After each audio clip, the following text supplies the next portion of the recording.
A new report reveals only 25% of sunscreens in the U.S. are both safe and effective. Yeah, researchers found that many fail to block harmful UV rays or contain chemicals that can be absorbed into your bloodstream, and that poses potential health risks. So to help make sure that we all pick the safest, most effective sunscreens to buy, we brought in some help this morning. Joining us today is Dr. Pearl, a board-certified dermatologist. Thanks for being here with us here. We got two different types of sunscreens here on the table, but also just in general, people are perhaps going to buy that. We have chemical and we have mineral. So what's the difference, and is one, I guess, preferred over the other?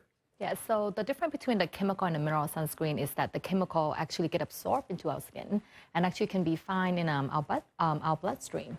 Mineral sunscreen is a physical blocker, so they sit on our skin, and usually we prefer the physical sunscreen, which is the mineral, more than the chemical. You mentioned the potential of chemicals being absorbed into our bloodstream. Are there bloodstream? Are there any other concerns when it comes to chemical sunscreens? Yes, it's actually been banned in some states like Hawaii because it destroys the ecosystem, like the coral reef and stuff like that. Yeah. So when people are out there trying to, buy the sunscreens, again, we're getting the warmer months, pools are open here. So what should consumers look for when they go to purchase these things?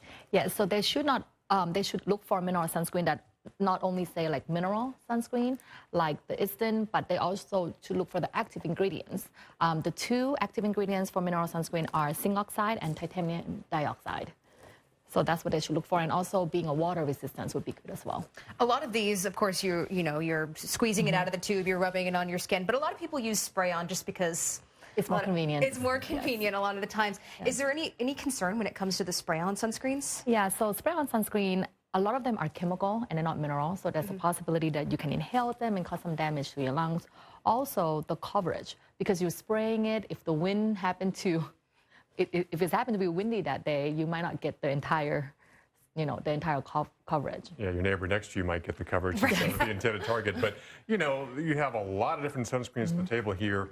But there's also a wide price range from your, Hollywood designer sunscreen to your Acme store brand. So is there a big difference between the price point in terms of what you get in that bottle? So I always tell people the best sunscreen are the one that you actually put on their skin. Usually the higher SPF, like SPF 100, are more expensive than, SPF 50. But between SPF 50 and SPF 100, most people don't know is that there's only 1% difference in the UV blocking ability. Between 20 and 100? Between 50 and 100, yeah. Wow. There's only 1%. So you can use SPF 50 and still be very effective. Wow. So there's obviously all different types of sunscreen, but there's a newer one that I've actually never even heard of. It's edible sunscreen, whether it be pills or gummies. They're growing in popularity, but do they actually work? So we recommend them as a supplement. You can do them as a supplement, like, eating antioxidant-rich foods like the berries, vitamin C, or taking HelioCare, which are to reduce the risk of sunburn. But it should never replace your sunscreen. And also, sunscreen is something that every person, if you have skin, you should use it depending on, regardless of what shade of skin you have. Yes, that is true. So the myth is that if we have a darker melanin, then we don't need to use sunscreen. But it's not true. We said, there's a lot of sunscreen out there now that are tinted and usually blend very well. I have to ask the myth about the base tan. A lot of people say, like, I've got the base tan. I'm talking to my husband right now. We had a back and forth about this a couple of days ago. And, I've got a base tan. I'm okay. I don't need as much sunscreen. Yeah, so I have a lot of my patients would say that, like, I've been using a tanning bed, which is bad, to get a base tan, which is not true. Base tan just make you have a little bit more melanin, but you still need to use sunscreen always. Now let's talk about the basics. SPF, what is it, and what should be perhaps the boilerplate, the ceiling, or I should say the floor of what should be the minimum SPF you should be using as you go out to the sun? So we always said SPF 30 should be the minimum, but if you do have history of skin cancer like melanoma, at least SPF 50. What about reapplication? So, you put the sunscreen on, you're good to go, you jump in the pool.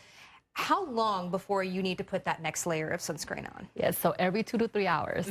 Yes, which a lot of my patients seem to be surprised to Yeah, so we said every 2 to 3 hours. And what about the little ones too? Because I've got a 2-year-old, and I always wonder, okay, we put on, it's always difficult to put on the sunscreen. It's a whole event. How often is it different for the little ones for reapplication? So it's the same. It's still every 2 to 3 hours. A lot of time parents will use the spray for the little one, but I find that maybe the stick one is also as convenient.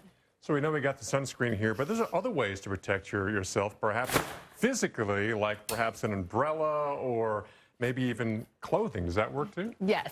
So an umbrella, a wide brim hat, sunglasses, and UV protective clothing. And also being outside early in the morning or late afternoon, try to avoid the sun between 11 to 3. When it comes to the protective clothing, because I've recently gotten into that, obviously I have fair skin, so I burn very easily. Do you have to put on sunscreen and then the clothing? Yes, a lot of times we still recommend sunscreen and then the UV protective clothing. All right, Dr. Pearl, great information. Thank you for being so much with for us having here me. today, right here at the beginning of summer. Important stuff. Let's go to the beach.